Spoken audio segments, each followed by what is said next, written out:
السلام علیکم ورحمۃ اللہ وبرکاتہ۔ حافظ سلامت حسینی جلالی اہل مسلمان اہل اسلام کی خدمت میں غسل کا مکمل طریقہ لے کے حاضر ہوں۔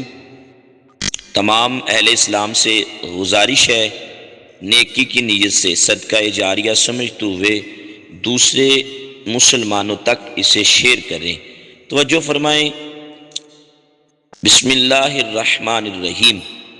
غسل کا طریقہ کیا ہے؟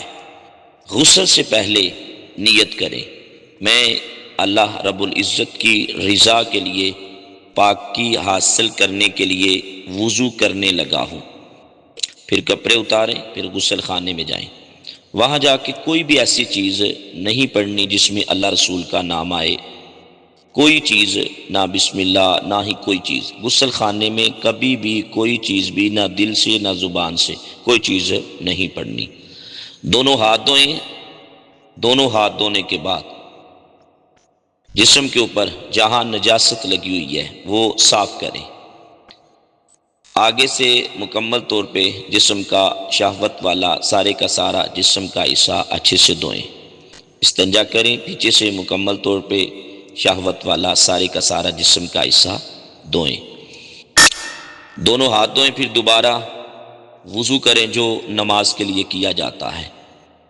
فرض غسل ہو رہا ہے، اس میں نماز والا وضو کرنا یہ سنت ہے۔ دونوں ہاتھ دھونے کے بعد کولی کریں۔ یہ کولی جو ہے نا، یہ غسل کے اندر فرض ہے، یہ پہلا فرض ہے۔ ہونٹوں سے لے کے حلق تک منہ کے اندر تمام پرزوں کو پانی پہنچائیں۔ منہ کے اندر کا کوئی پرزہ بھی ایسا نہ ہو جس کو پانی نہ ملا ہو۔ دانتوں کی تمام کھڑکیاں، بلکہ جو پان کھانے والے نسوار کھانے والے لوگ ہیں وہ توجہ فرمائیں۔ پان گٹکا نسوار کھانے والے اپنے دانتوں کے اوپر جمی ہوئی کوئی چیز ہے تو اسے اتاریں، اچھے سے صاف کریں۔ دانتوں کے سوراخوں میں کوئی چیز، کوئی ریزہ اٹکا ہوا ہے اسے نکالیں۔ زبان کی کروٹوں تک پانی پہنچائیں۔ منہ کے اندر کا ہر پرزہ پانی بہائیں، ہر پرزے تک غرغرہ بھی کریں۔ اس کے بعد ناک میں پانی چڑھائیں، یہ بھی غسل کے اندر فرض ہے۔ ناک کی نرم ہڈی تک پانی پہنچائیں۔ پانی کو سونگیں ہلکا سا تاکہ نرم ہڈی تک پانی جائے۔ چہرہ دھوئیں مکمل۔ چہرہ دھونے کے بعد کونیوں سمیت ہاتھ دھوئیں اچھے طریقے سے، جس طرح وضو کے اندر کونیوں سمیت ہاتھ دھوتے ہیں۔ سر کا مسح کریں۔ سر کا مسح کرنے کے بعد ٹخنوں سمیت پاؤں دھوئیں۔ مکمل وضو ہو گیا۔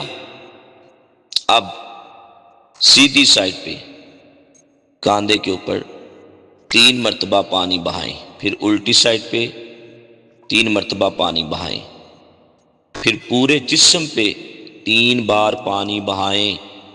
سر سے لے کے پاؤں کے ناخن تک جسم کا کوئی حصہ بھی خشک نہیں رہنا چاہیے۔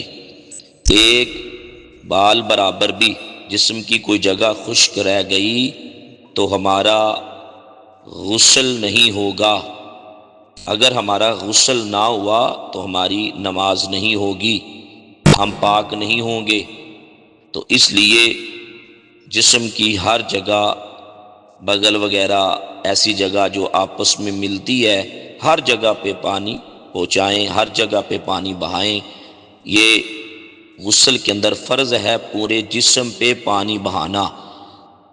بالوں کی جڑوں تک پانی اچھے طریقے سے سر پہ ہاتھ ماریں تاکہ بالوں کی جڑوں تک پانی جائے۔ پاؤں کے ناخن تک مکمل جسم پہ پانی بہائیں۔ غسل کا یہ صحیح اور مکمل طریقہ ہے، اور نیکی کی نیت سے خود بھی سیکھیں، بچوں کو بھی سکھائیں، اپنی طاقت سے دوسرے مسلمانوں کو ضرور سکھائیں نیکی کے ارادے سے اللہ رب العزت کی بارگاہ میں دعا گو ہوں کہ اللہ تعالی ہمیں عمل کی توفیق عطا فرمائے، اگر کوئی کمی ہے اللہ معاف فرمائے۔ السلام علیکم ورحمۃ اللہ وبرکاتہ۔